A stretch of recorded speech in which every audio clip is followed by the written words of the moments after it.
Abahali ka na, mamangka tayo. Kahit natakot tayo sa tubig. Nandito tayo sa may creek. Creek na tinatawag sa Dubai. Ewan ko kung anong creek to. Basta creek. May tubig. Napakaganda ng tanawin. At napakarami mo ring makikitang hindi ka aya-aya. So umarkila tayo ng speedboat. Kahit ang bilis ng speedboat ay para naglalakad ka lang. Kaya't mabuti pang magsagwan. Ay ang magdadapit hapon na. Buti na lang at mayroon palniwanag ng konti at makikita natin yung mga ibang mga tanawin dito. Ayan. Is kumpare yun ah. Kumpare. Hindi ako nakita. Ayan. Ito. Naku, napakadaming ibon. Bakit kaya sila sinusundan? Nakakatuwa. Kung pwede lang dakmain yan at ibabad sa bagong saing na kanin ay ulam na yan. Lamantian din yan.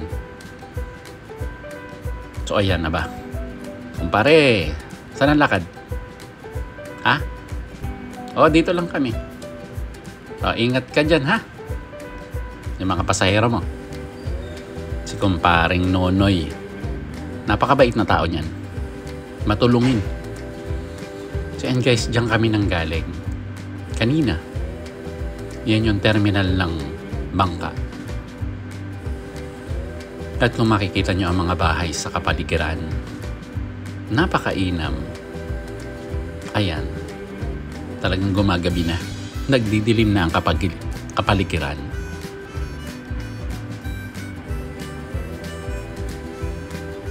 Halika. Mag-sightseeing pa tayo. Napakabilis umagwan ng kasama ko. Bilis. Bagalan mo naman. Ayan, ako. Mukhang naglalabasan ang mga paniki. Gantong oras sila maglabasan. Mga dapit hapon. At pupunta sa mga bahay-bahayan. Ayun, si paring Carlo. Paring Carlo! Oh, kumusta si Mrs.? Okay, dito lang kami. Ingat. Ayun. Talagang palabati si paring Carlo. Kahit na masalubong mo yan, talagang babatiin ka niyan. Ganyan kababait ang mga kakumpare natin dito sa Dubai. Ayan, medyo lumalayo-layo na kami. Hindi ko na alam kung saan na kami paparoon. Dahil nalilito ako sa ganda ng paligid na nakikita ko. Nawari mo ba yung mga ghost town? Ayan. Nako. Eto na tayo. Nasa terminal na tayo ng bus. Ay, bus ng bangka. Diyan tayo babaong. Diyan tayo dadaong.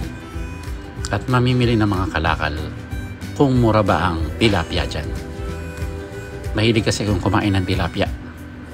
Lalo yung matataba. Paalam mga anak. Salamat.